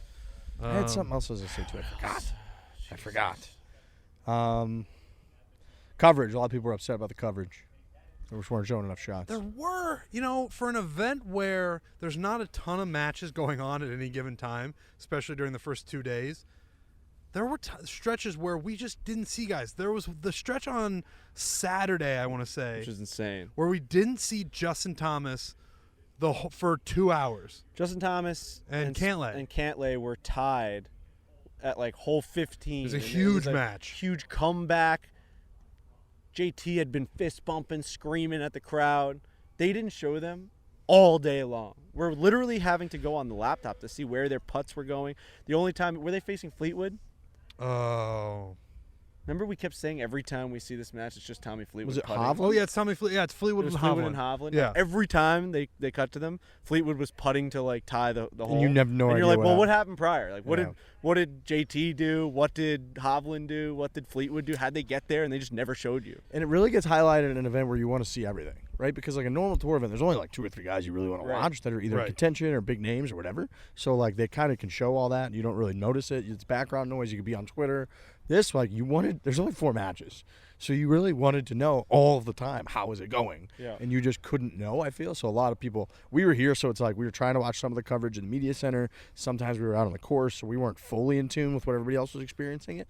But when we were, it was very annoying, and it seems like people were rattled about it. It was the inconsistency that was frustrating because sometimes you would see Justin Thomas hitting shots and be like, all right, now I'm into this match. Let's see what happens. They're all tied up, only a couple holes to go, and then they disappear for an hour. So it wasn't like they were never showing them. It's that they would show them and then they would disappear to a degree where you're like, I don't even know where that match is at anymore. And that's what was frustrating. Let's have some common sense. Have some feel. We need some feel in the production truck of like, all right, this match means nothing right now. It's gonna be over. They're up 3 with 4 up with holes 6 to to go. play. Right. Yeah. JT is tied on 15, and you're showing an interview of Tony Finau, who won like 4 and 3 against Rory McIlroy. Like no one cares about that interview right now. That tight tied match, you want to watch him walk up the fairway. Every You want to single see moment. like his emotions, his thoughts. Is he happy about the lie? Sad about the lie? What's he gonna hit? Is he debating? Is he talking with his caddy? Like you want to see everything. You almost see the fan as like the director. You know what I mean? Like, oh, we want to see that. Like, what's happening in that JT match? You don't want. It's like when people talk about football coaches using timeouts at the wrong time or kicking a field goal at the wrong time. They want to be like, I play Madden all the time, so let me figure this out. Right. It's similar to that, where it's like, I'm a fan. Let me in that control room and let me tell you what is the best thing on what people want to see right now. We are the ones that you're trying to make happy, so we know what we want. Like we will let you know how to make us happy. We're just gonna do it. We're fan consultants. Exactly. Just show more golf. Show more meaningful golf. That's all we ask. Meaningful golf. I think that's right. I think it's fair. Yeah. All right, fellas. It's honestly hard to wrap my head around anything else that happened right now while we're standing on the screen for the last 2 hours. Or how long has it been going on for? About 2 hours. Hour and a half. Buck 20. Oh, so not that long. It's All not right. that crazy. We're getting this thing out tonight, though. Oh yeah, it's going right. All right. So what are any other big moments that we just haven't really talked about? I mean, I'm Team sure. USA won by 19-9. That's true. That happened. That was a big one. Brooks and Bryson got along. Riggs was completely wrong. Yeah, we could go over that again. How do you not know? You know the thing with Brooks and Bryson. I wonder if part of Bryson was relieved when he got here, because here's what I want to talk about. Brooks and the rule official. Ooh, good one. That was madness. Spicy. It was spicy. Real spicy. Because he was sort of going after a rules official about whether or not he could hit this ball and was he going to hurt his wrists. And there was a sewage drain. There was all this going on. Sergio standing over the ball like, what can you do? They're bringing over an official. Sergio spit out his water at one point. And then another official. And Brooks is really just giving it to these two officials. They said it was a European Tour official, which I don't think Brooks really liked. Right. So he's giving them all this shit, and they're arguing about can I come down on this ball without, breaking my wrist? And then at one point, as the rules officials are walking away, he points at both of them and he says, if I break my wrist, this is on fucking both of you, that's just an interesting thing to say to people. But then I had people tweeting at me being like, this is awesome. I love that Brooks is giving this fire, that he's doing this right now. And I hate to compare Bryson and Brooks anymore. I want to be done doing that, but I'm going to do it right now. If Bryson did that, people would want him kicked out of the country. I thought that was a tough look for Brooks. They would have asked Stricker to not play Bryson the next day. They would have been like, can we just go with 11 tomorrow on Sunday Signals? Had he done that? Right, and it's like, we talk about Bryson Brooks all the time, and we've kind of come around on Bryson, and Brooks is just, he's Brooks. He's never going to change. That's just who he is. But, to look at that and not even for a second look at it through I wonder if Bryson did the same thing, how would I react?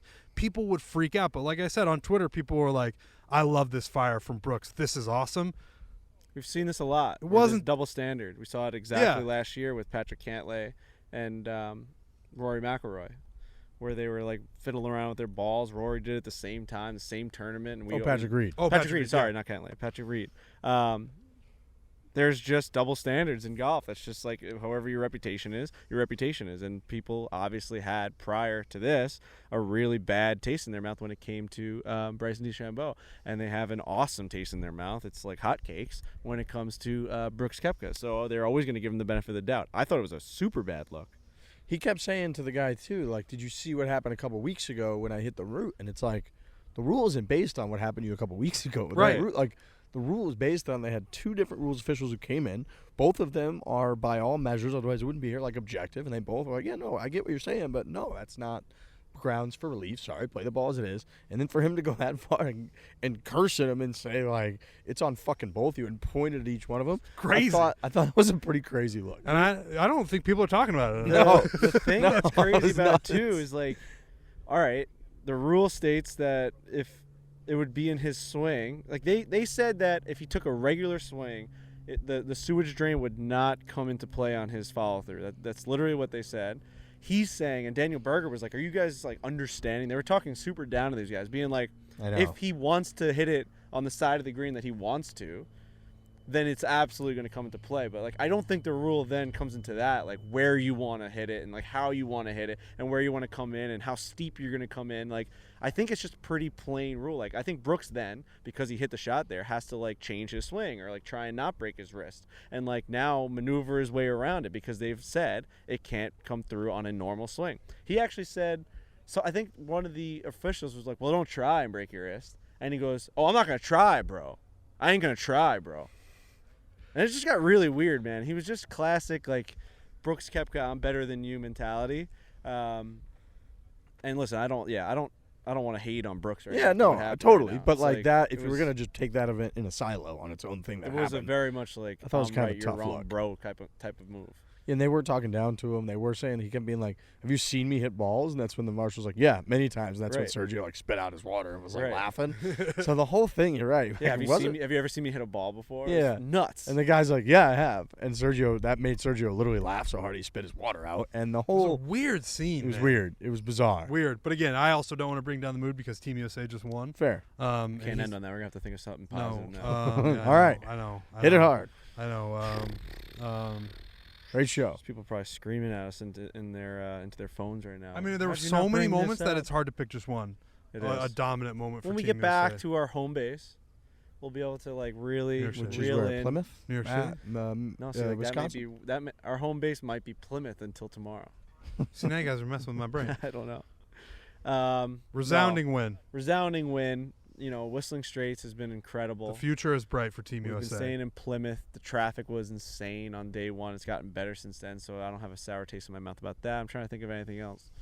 The course was awesome. The merch is awesome in the merch tent.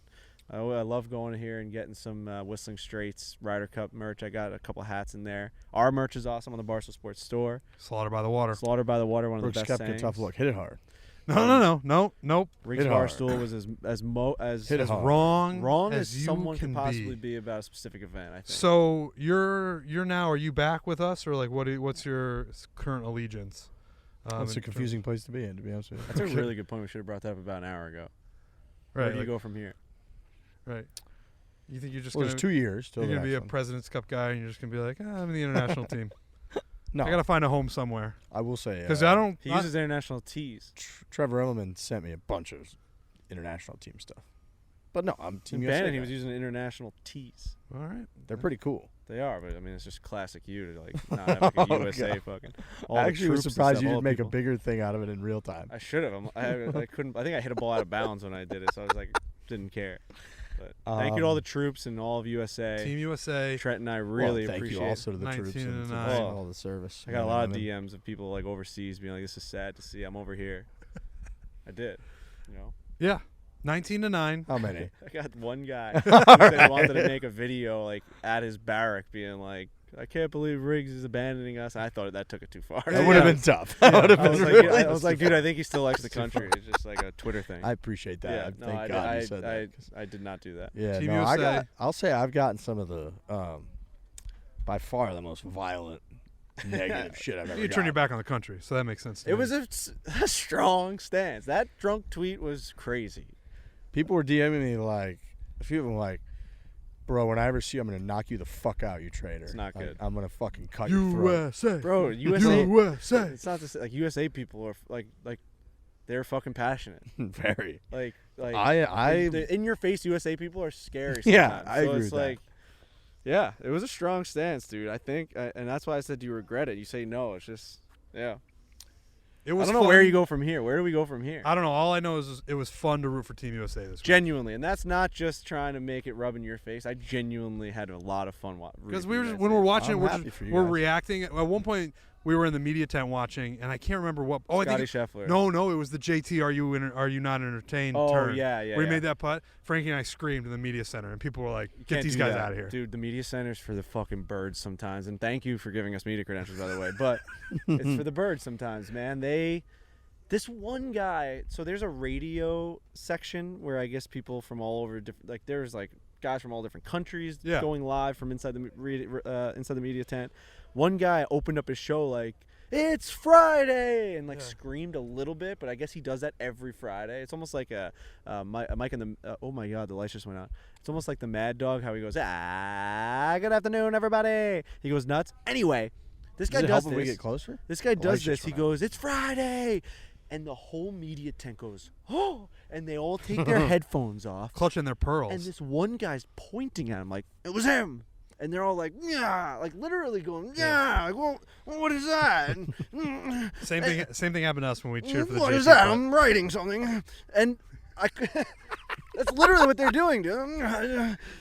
They couldn't believe it. You wonder why we get the back row at these things. Yeah, no, You know what? literally I the don't way need that back in my row. life. I don't They need make that an shit. extra back row. I for don't need us. that shit in my life, man. I don't need that stuff. Like, that guy's just doing his show. You can't have one peep No, and happening while then- you and run. then- It's Friday. It's all- it was over, and then he was That's just it. into a show. And then when Colin Morikawa secured the half point that was going to give US 14.5, like there's claps in the media center. People are excited. So Right. it's like As it's there should be. You're right. Which they was think it's supposed to be like unbiased reporting, and there's like this hierarchy to Everybody's journalism. Frankie and I are yelping at JT sinking a putt. Oh my god, we were going crazy. It's good. Yeah. Sounds fun. All right, Yeah.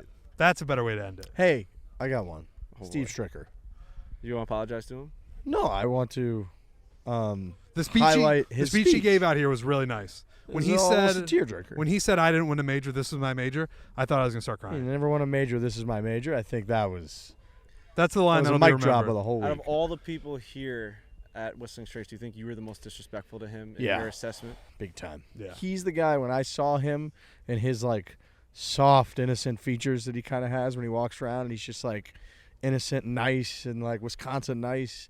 And I walked by, I just felt bad because I You just thought he was like an idiot and totally like, didn't and he was gonna understand like the ruin way- the whole team. You literally said like he doesn't have any concept of how to like win because he didn't change the team. Yeah, and then he just was up there crying, talking about how this is his major and his team won 19-9, and that was I should apologize to Captain I think you Stricker. should personally apologize to him. Yeah, if I see him, I'll I apologize. sent out a tweet being like, "Hey, since Riggs doesn't have your back, we do," and he liked it.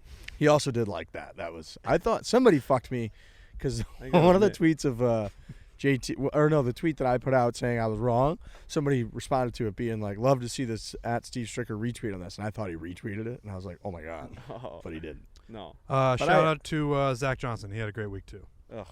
Who? He had a great week. He was here? Really good. He was out there, moral support. He was hitting Brooks Koepka on the butt after a big putts. He just did a bang-up job, I thought. You think he bought a ticket? He's there. He's just here. Like Dylan DeChair. Also, thank you for coming on our show last week. Dylan's great. Or last show. He's like, this is such a weird event because you have like Jordan Spieth hitting wedge shots at the short range with just Zach Johnson standing over and watching. And it's true. He just stands there and watches these guys warm up. I don't think he says a word. He's one of the great wedge players in the game. Okay, here That we is go. weird, isn't it? We're ending it on negative shit. You can't be. I'm ending it on a positive. All right. Zach Johnson. just a Is that how you want creep. to end this show? Yeah, because I think Johnson? I think it. No, I don't total like him. creep No, I know. I think watching it people pits. hit I think shots. it pits the two of you against me, and I think we probably need a little bit of Brooks that. You guys want the Koepka. victory right now? This is our victory. Just Oh, a yeah, real no. jerk to the rules official. Team USA. Hit it hard. Team USA 19 all the way, 19-9. Trent, finish us off here. No, that was. It's just a great win, a punishing win, a dominant win. Shout out to Team USA. Great week. That's right. And Grizzly Adams did have a beard. What? Ooh, What do you say? that was a 90. Meet me at 90 shit. We just Good work. We haven't done one other segment. I other say than you got that, to by the way. scream it, though. Grizzly Adams did have a beard. Yeah. Ooh, There that's we See? go. That's a a good little way bit to of end that it. radio voice. Yeah, we haven't in done it. a single other segment. E-Bug works for like News 12 sometimes. He's like just on the news. He's also the E-Bug of the New York Islanders this year again. Congratulations. He's going to be picking his games. He's going to be the extra goalie for the New York Islanders. I forget that that's a real thing sometimes. I think the Islanders just like dog walked again. I mean, I've been using that term a lot this week. I think they dog walked the Rangers tonight. So that I mean, it's my life's preseason. just kind of looking pretty But good. I mean, that's it's great. preseason, but it's just like, It's yeah, better than the not back winning. to winning. You know what I Yeah. mean? Brock Upgrade. Nelson scored a goal. Brock Nelson scored the first goal. I 20 missed a tweet. seconds into the project. It's unfortunate. He also asked me to get him a hat here from Whistling Straits, and I didn't. You want this one? No, thank you. No, he's an American hero. Hit it hard. Hit it hard. Hit it hard.